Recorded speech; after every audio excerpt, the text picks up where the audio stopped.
Vamos lá, galera. Se você chegou nesse vídeo, é provavelmente porque você já comprou a sua bike e chegou a hora de trocar o pneu da mesma. Ou então percebeu que o pneu da sua bike não é tão eficiente como poderia ser. Eu também já passei por isso. E imagino que ao pesquisar para tentar escolher o melhor pneu, você ficou mais em dúvida do que conseguiu decidir qual comprar. Nós temos diversos preços, diversas marcas e diversas especificações. Então, galera, eu pesquisei bastante na internet, eu assisti diversos vídeos sobre o assunto, eu li muito conteúdo, conversei com amigos que estão na área, com vendedores, para poder trazer esse conteúdo para vocês. Ao assistir os vídeos que eu encontrei sobre pneus no YouTube, eu confesso que a maioria deles são repetitivos.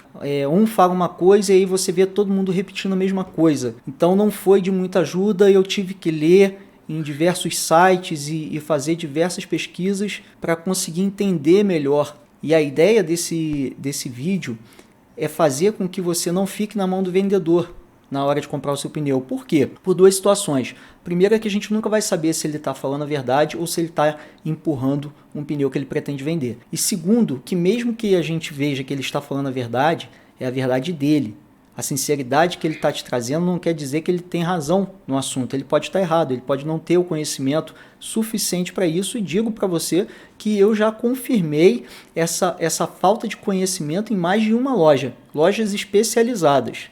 Então, se você está pretendendo comprar o seu pneu, assiste até o final esse vídeo que eu pretendo trazer para vocês elementos suficientes para que vocês possam realizar a escolha e a compra de vocês sem depender da opinião dos outros. Ressalvo que eu não vou abordar todos os temas sobre pneu, porque a pesquisa ficou longa e o tema eu percebi que é longo. Posteriormente, se vocês tiverem dúvidas, postem no comentário. Quem sabe a gente não produz um outro vídeo tratando de outro aspecto dos pneus. Então vamos lá. Basicamente o que a gente tem que entender é que antes de escolher o pneu, a gente precisa descobrir qual é o tipo de terreno que a gente vai utilizar, qual é a função que a gente vai dar para aquele pneu. Então se eu vou andar no asfalto, eu vou dar preferência a um pneu slick, a um pneu liso. Já se eu for andar de mountain bike, eu vou dar preferência a um pneu com cravos. E por que isso? Questão de atrito. Acho que todo mundo consegue imaginar que quanto menos atrito a gente tiver, mais fácil a gente vai rolar. Portanto, a gente precisa fazer menos esforço para a bicicleta andar. Falta de atrito no mountain bike já não é legal. No mountain bike, a gente tem um terreno de terra, geralmente terra solta ou lama, que escorrega. Em qualquer uma das duas situações. E aí o cravo vai fazer diferença. Dito isso, que eu tenho certeza que vocês já sabiam desse aspecto, eu quero dizer que eu vou abordar o assunto de forma voltada para o mountain bike, deixando as bikes de estrada, de asfalto de lado por enquanto. E sempre que a gente vai falar de bike, tem um assunto recorrente que nunca vai sair de tela, que é o peso. E realmente, quando a gente pedala, a gente tem diversas forças que agem contra a gente. O atrito é uma delas, que eu acabei de falar. A gravidade é outra, né? Nós temos a resistência do vento, nós temos diversas forças que não querem que a bike continue andando. E a verdade é que em relação à gravidade, quanto menos peso a gente carregar, principalmente se a gente estiver numa subida, menos força a gente vai fazer. Se a gente for pesquisar, eu não sabia disso, sinceramente, mas se a gente for observar, a gente vai ver que existe uma diferença absurda de peso de pneu, dependendo do fabricante e dependendo do modelo que o fabricante está te oferecendo. Essa diferença de peso, ela é algo importante e deve ser observada sim por um motivo. Você sabia que mais ou menos a cada 100 gramas que você tira das rodas da sua bike, é como se você estivesse tirando 200 gramas de qualquer outra peça da sua bicicleta? E por que isso? Por conta da energia cinética, né? As rodas da bicicleta, elas estão em movimento, elas giram e isso gera essa energia. Quanto maior a massa, mais força se precisa para produzir essa energia cinética. Então você já consegue imaginar que quanto mais peso você tiver na roda, mais força você vai ter que produzir para gerar essa energia cinética. Como a gente sabe que energia não se cria, ela se transforma, ela tem que vir, essa energia cinética ela tem que vir de algum lugar. E ela vem da nossa energia, ela vem da força que a gente aplica no pé de vela. E quais as implicações disso? É simples. Quanto mais pesada for a roda, mais força a gente vai precisar fazer para tirar ela da inércia. O melhor investimento para redução de peso é tirar peso da roda. Depois que você tirar peso da roda da sua bike, aí sim você vai pensar em tirar peso de outros lugares. E aí entra a questão do pneu. Porque o pneu, ele faz parte da roda, ele fica preso na roda e ele se movimenta junto com a roda. Portanto, o peso do pneu vai influenciar diretamente em relação a essa energia cinética, a essa força que a gente despende para poder movimentar a bicicleta. E aí não adianta você ter uma roda extremamente leve e um pneu pesado. Outro aspecto que a gente tem que observar também é o seguinte: a distribuição do peso na roda também vai fazer diferença. Quanto mais na extremidade tiver o peso, mais força vai ser necessária. Então, por exemplo, uma roda pesada, ela vai influenciar menos do que um pneu pesado. Se o peso dessa roda, por exemplo, está no cubo, ela não vai prejudicar tanto quanto um pneu extremamente pesado que está lá na extremidade. E aí, em relação ao mountain bike, essa questão de tirar a bicicleta da inércia, essa força que a gente faz, ela está presente o tempo todo. Porque não é difícil você imaginar que no mountain bike nós, óbvio, andamos na montanha. Então, pressupõe que você vai encarar a subida em algum momento. As subidas de mountain bike não são uma subida de asfalto em que você embala e você vai naquela velocidade constante. Você tem um terreno irregular, um terreno com pedras soltas, com raízes expostas, com valas. Sempre que você se depara com um obstáculo desse, a verdade é que a sua bicicleta perde velocidade. Então imagina o seguinte: você está subindo a 10 km por hora e você se depara com uma pedra um pouquinho alta, né?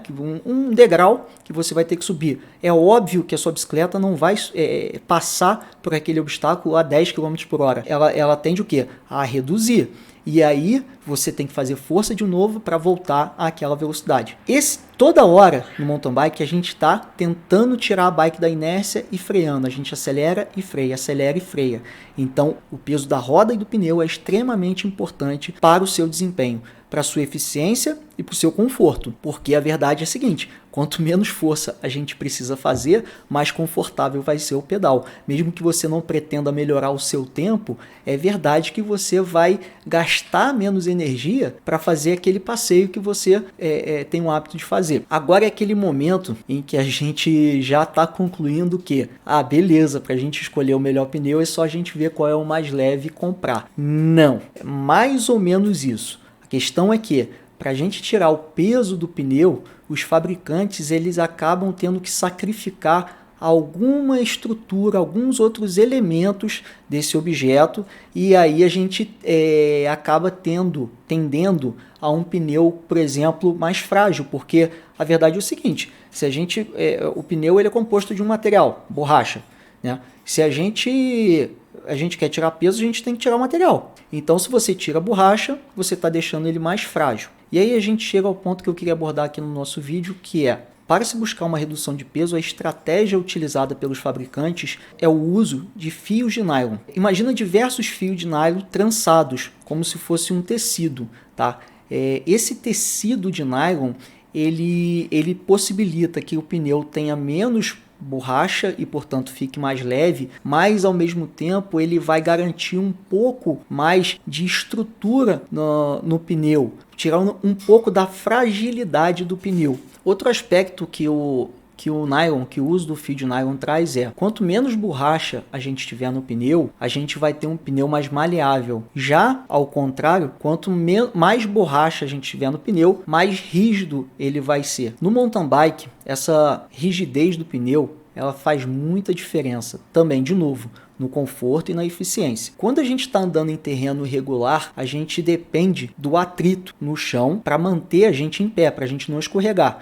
Para a gente não escorregar e também para a roda não derrapar e a gente fazer força à toa no pé de vela. Então, um pneu mais rígido em um terreno irregular, ele vai ter mais dificuldade, ele vai ter uma área menor de contato com o chão. Imagina que você esteja passando no meio do pneu, você esteja passando por uma ponta de pedra e a parte normal do terreno. Um pneu mais rígido, ele não vai ter essa capacidade de se moldar ao terreno, então ele vai passar basicamente só por cima da pedra e ele vai passar no ar em relação ao terreno. Isso daí você já perdeu a área de contato e aí você vai ter menos tração e aí você vai derrapar, você vai escorregar para o lado. Já um pneu flexível, ele vai se amoldar, óbvio que dentro das limitações, tá, gente? Ele vai se amoldar ao terreno e com isso ele vai sempre manter uma área maior de contato, aumentando a tração. Lembre, a tração no mountain bike, o atrito no mountain bike, em uma subida, ele vai favorecer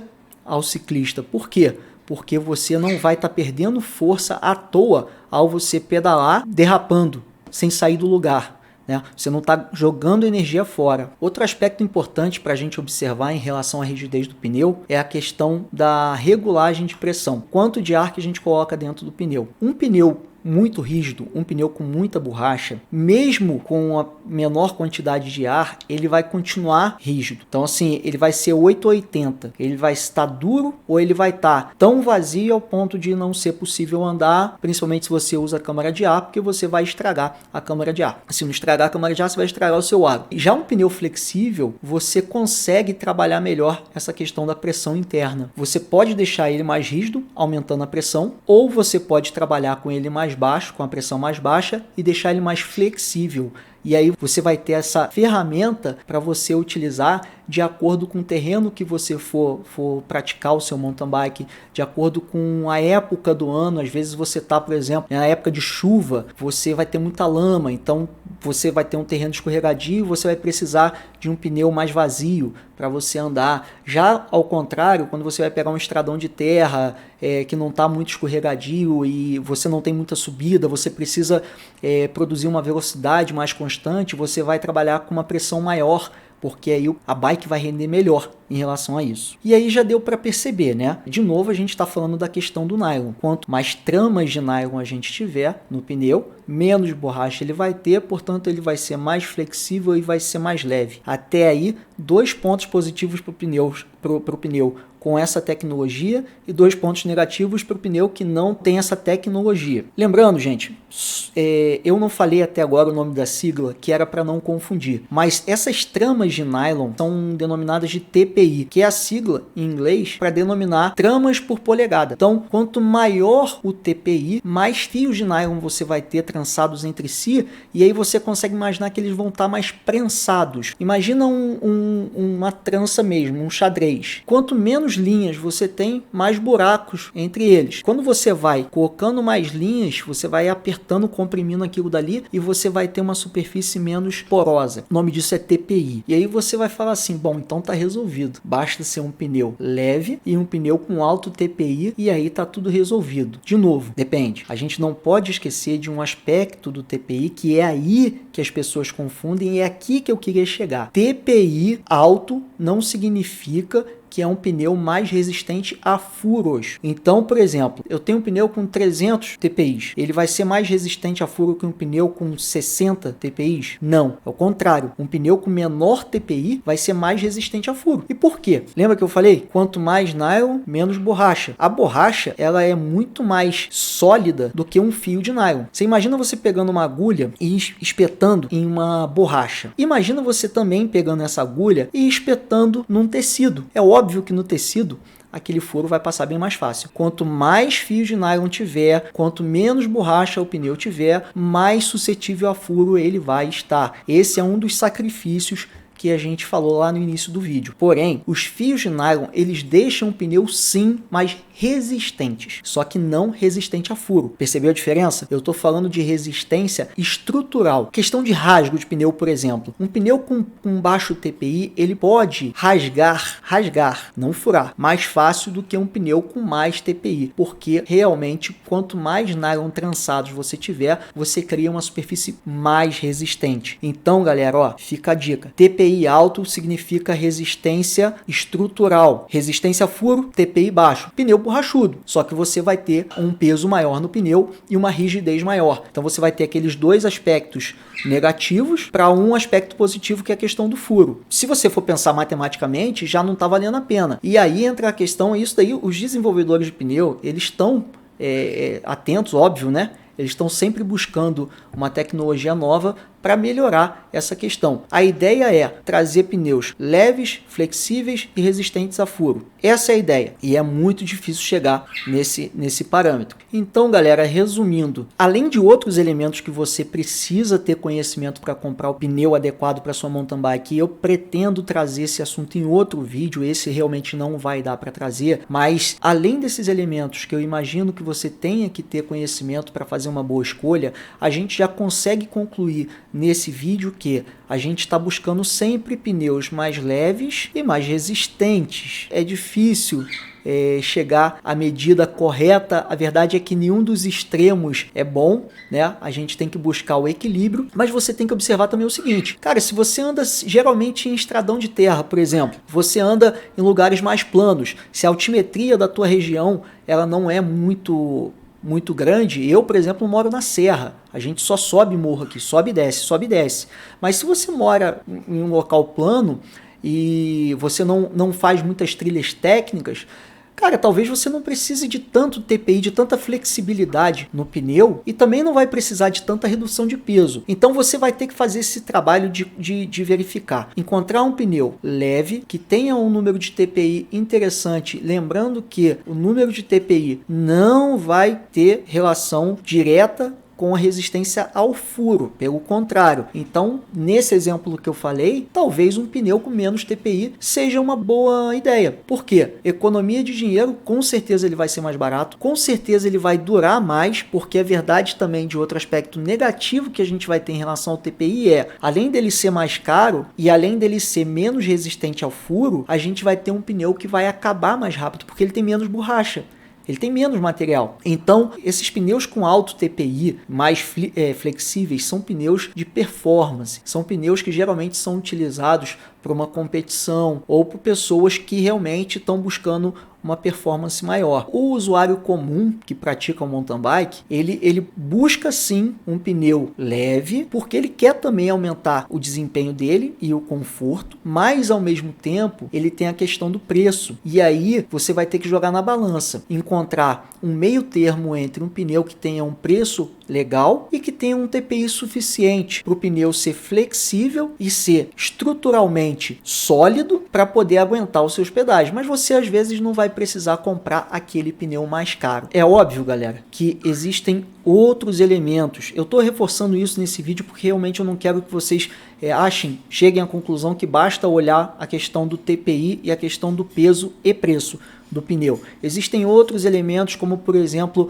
a geometria, né, a forma que é feito o pneu, além do que os desenvolvedores de pneu eles utilizam outras tecnologias para tentar aumentar a resistência ao furo, mesmo utilizando o maior número de fios de nylon para trazer leveza ao pneu. Então esses elementos eu não tenho como explicar melhor nesse vídeo por conta do tempo, mas o que eu passei para vocês hoje já é 80% do caminho para você escolher melhor o seu pneu. Os outros 20% a gente faz um outro vídeo depois. Galera, se esse vídeo fez diferença para você e você gostou da informação que eu trouxe, eu vou te pedir a gentileza para deixar um joinha, para deixar uma curtida. Quanto mais curtidas a gente recebe, mais o YouTube transmite essa informação para outras pessoas que podem estar precisando dessa informação. Então você ajuda o canal, porque o meu vídeo fica mais acessível, vai ter maior visibilidade, mas você também está ajudando outras pessoas na hora de escolher o pneu para elas. E mais, cara, se inscreve no canal. Estou sempre pesquisando, sempre buscando assunto novo e informações que eu verifiquei antes, que eu entendo que realmente são corretas. Aqui no canal a gente não busca trazer vídeos que a gente assiste uma outra pessoa falando e repete o que ela fala. A gente tenta trazer coisa diferente. Então se inscreve no canal, tenho certeza que você não vai se arrepender, que você vai curtir acompanhar a gente. Beleza? Um grande abraço, até a próxima.